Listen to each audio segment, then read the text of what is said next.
欢迎来到热点新闻频道，请订阅并关注以获取最新资讯。程毅受谎爆了，但真正炸的不是影帝加盟，是粉丝在跟他抢腹肌。程毅离开欢瑞后接的第一部剧《优酷 S 加港风悬疑》受谎。5月11日官宣他演双面心理学家林燕婷、陆建清韩战导演执导。18集乐谱双语，6月底广州开机。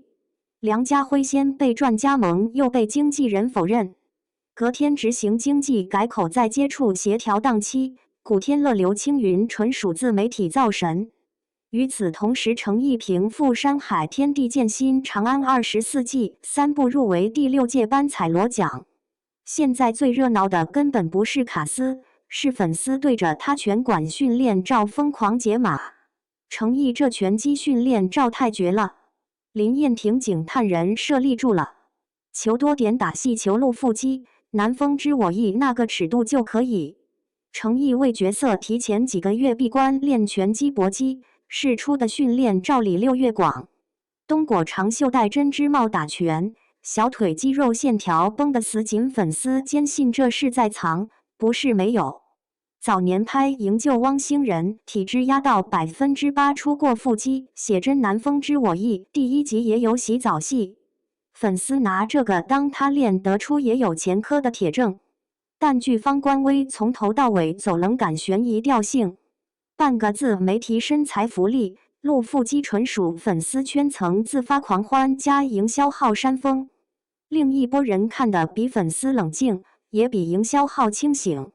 陆建清加程毅有点意思，就看梁家辉来不来吧。其他那些古天乐、刘青云先别信，等官宣。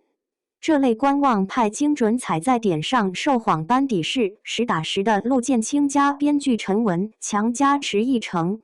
18集短剧体量也是港风硬核卖点，但梁家辉方知承认接触中，其余影帝名字连经纪方只字未提。他们要的是剧质，不是噱头。当然也有人直接开喷营销号，又是梁家辉、古天乐、刘青云全阵容，每次都这样吹，最后不还是只有一番流量主演？别把观众当傻子营销。这波吐槽其实和程毅粉丝圈内部倡导的非官宣不约意外重合。大家烦的不是程毅，是自媒体把在接触吹程毅定妆。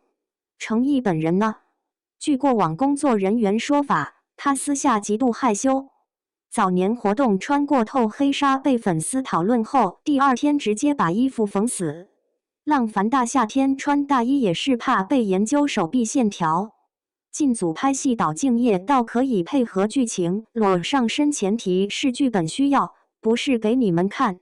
所以问题是受谎林燕婷有搏击私讯和近身格斗戏。程毅体脂也在压，可录不录多少，最终取决于陆建清怎么拍，不是粉丝许愿池。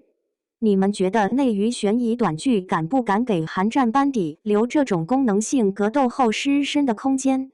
还是最后又变成全员果然是走眼神戏？